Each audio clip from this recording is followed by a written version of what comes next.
sa v tráve je, či rastú záveje, s nimi vždy krásne je. Hurá! Už sú tu šmolkovia, smejú sa toľko, až na letá zmenia sa zimy. Maličkí priatelia s tebou sa veselia, no tak sa aj ty tiež s nimi. Prišli dnes práve k nám, bude to zábava, veď parta šmolkov je taká.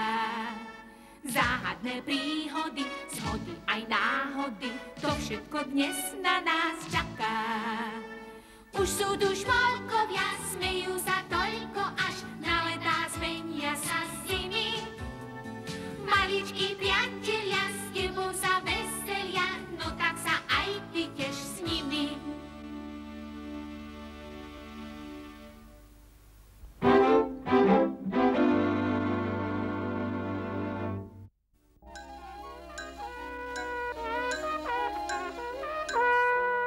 Dáva sa všetkým na známosť, aby sa hneď a zaraz dostavili na hlavné šmolk námestie, kde bude mať tatko Šmolka Preo k prvému Šmolkaprílu.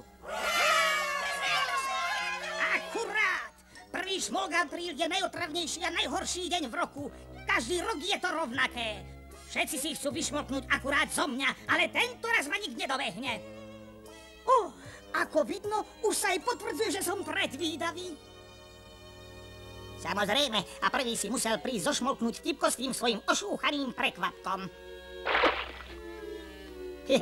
Ak chceš prešmolknúť mudroša, musíš zjesť ešte veľa mudrej šmolkaše. Ja mám totiž na podrazy a chytáky dobrý nos. Prvý Šmolkapríl! Prvý Šmolkapríl! Musím priznať, že tento Šmolkaprílový žart sa ti vydaril.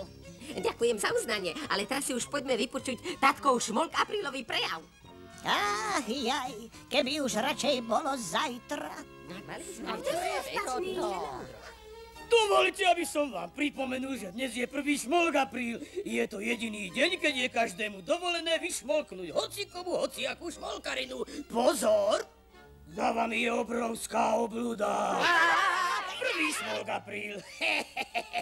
A nezabúdajte, že prvý Šmolkapríl vznikol preto, aby sme nezabudli, že život nie sú len samé vážne veci a že sa treba aj zabaviť a zasmiať. A to aj vtedy, keď si niekto z nás vyšmolkne. Tatkovi sa ľahko povie zasmiať sa.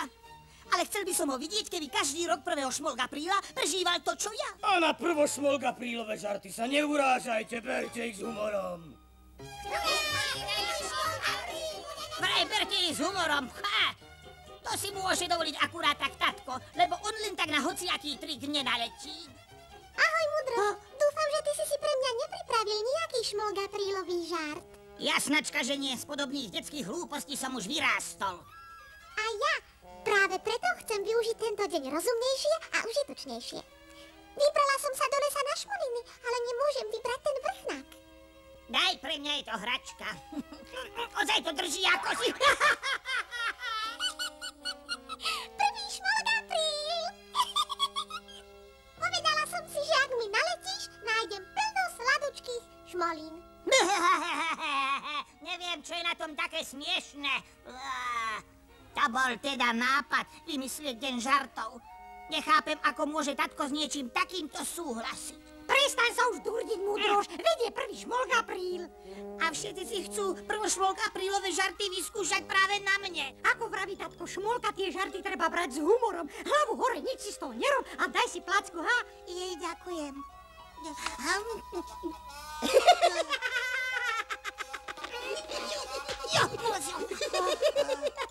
Prvý Šmolkapríl, prvý Šmolkapríl.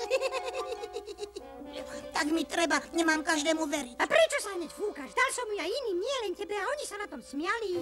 Už to mám, Azrael, tento raz to vyjde. Prišiel som na fantastický nápad, takže teraz už tých odporných krpatých šmolkov stopro pochytám všetkých. Neviem. Tento raz to určite vyjde, Azrael. Teraz tí krpatí belasí škriatkovia prídu za mnou sami. Oni si budú zbierať moje sladučké šmoliny a ja si budem zasa pekne jedného po druhom zbierať ich.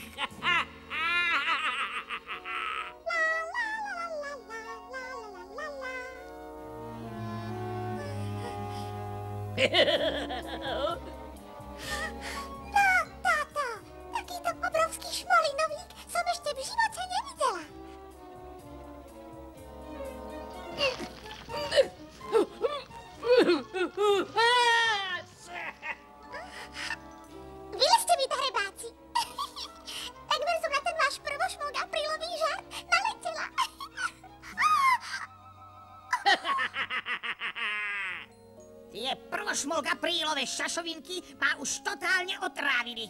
Najlepšie bude, ak zájdem niekam hlbšie do lesa, kde ma nebude už nikto vyrušovať podobnými nezmyslami. Ahoj, Hundraš. Neznášam ahoj. Neznášam vítania a rozlúčky, tým viac. Lenže z teba si dnes aspoň nikto nestrieľa. Až zo mňa si chce vyšmolknúť, tuším, každý. Ja neznášam prvý šmolk apríl. Ani ja. Tak potom mám niečo pre teba. Rozhodol som sa totiž, že v tento bláznivý deň podniknem niečo rozumné. Podobne ako šmolinka, ktorá zmizla do lesa na šmoliny. Ak sa nemýlim, aj ty máš rád lesné šmoliny. Neznášam, keď ich nemám. Tak potom stačí, ak sa obzrieš a uvidíš ten najväčší šmolinovník plnúčký šmolín. A preto navrhujem, aby sme rozhovor na chvíľu prerušili a ochutnali ich. Výborné, vynikajúce. Mám vás. A teraz vás odnesiem na môj hrad, kde na vás čaká vaša drahá šmolinka. Pomoc! Neznášam, keď sa kričí pomoc. Machloško, čo to robíš? No čo by som asi tak mohol robiť? Čo iné, ako vytvárať nové umelecké dielo? A ja som myslel, že maluješ. Kvôli tvojmu táraniu som ten ker namaľoval zle. O, to ma mrzí. Sakrble, to nie je možné, čo blbne? Dúfam, že to nie je kvôli mne. No, Monami, zlostím sa na seba. Niečo mi tu vadí a neviem priznať to, čo to je. A to sa ti len zdá, podľa mňa je to presné. Už to mám, ten ker, veď on je živý.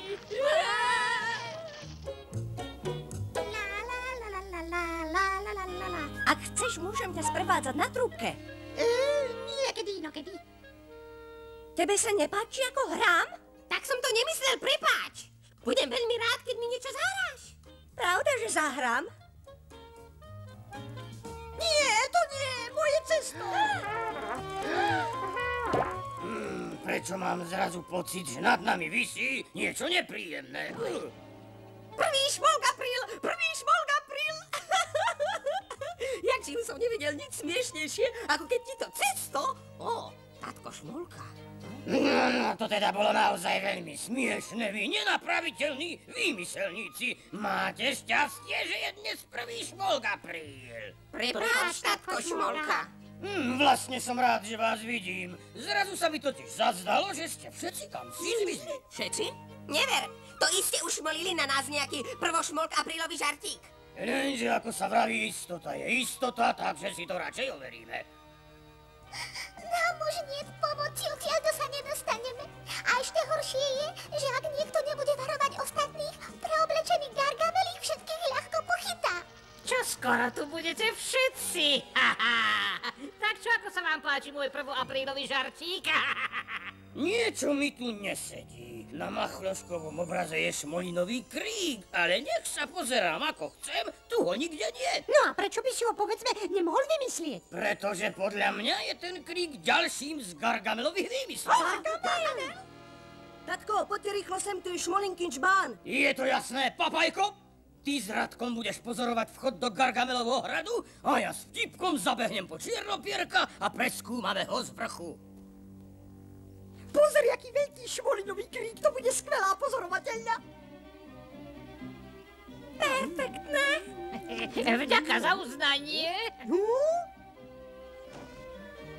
Leď priamo ku Gargamelovi. Slastná radosť moje srdce naplňa, veď môj dávny vytúžený sen sa vyplňa. Krásny sen o tom, že raz všetkých krpáňov belasých pochytám, že ich nárek ja strach vychutnám. A sám sebe som práve dokázal, že všetko dosiahnuť sa dá. Do cieľa dôjde ten, kto svojho sna nikdy sa nevzdá. To je finito, mi sa vyblé. Gargamel nás dostal! Nenariekaj, buďme radi, že nespieva. O, diabol, som diabol sám. Mám chuť na šmolkovský vývar. Mocný čarodejník, to som ja. Niet v svete väčšieho odo mňa. Je to horšie, ako som si myslel. Už dostal aj Papajka a Radka. A čo teraz spravíme, keď sme už len dvaja? Najprv sa pozrieme, čo ten Gargamelisko vlastne vystrája. To je neuveriteľné. A čo? To, že sa Gargamel premenil na šmolinový krík? Nie! To, že niekto vôbec môže tak príšerne spievať, našťastie už dlho nebude. Ideme! Smer Komín! Ale, Azrael, pred jedlom sa sladkosti nejedia. Navyše, ak dnes máme skvelú večeru.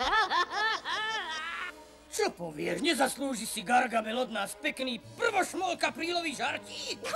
Skôr poriadne žartisko. Tak mi teraz drž palce, aby som začvirikal tej správnej vábničke. Počúvaj! Tatko Šmolka! Uhádol som.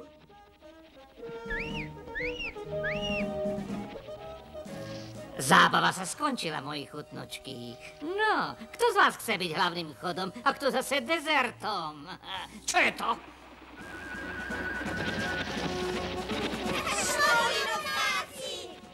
Tí majú šmoliny ešte radšej ako ja. Prestaňte, pomôcť! Mňa nie!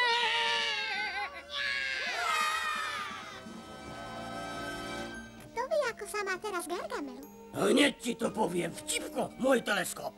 Nech sa páči, tatko Šmolka. Má sa dobre, práve skúša, ako dlho vydrží pod vodou. Tento raz bol prvý šmolkapríl vzrušujúci však. Podľa mňa až príliš. Ale podstatné je, že sa ten bláznivý deň končí. A od všelijakých prvošmolkaprílových žartíkov budeme mať teraz pokoj celúčký rok. Jehe!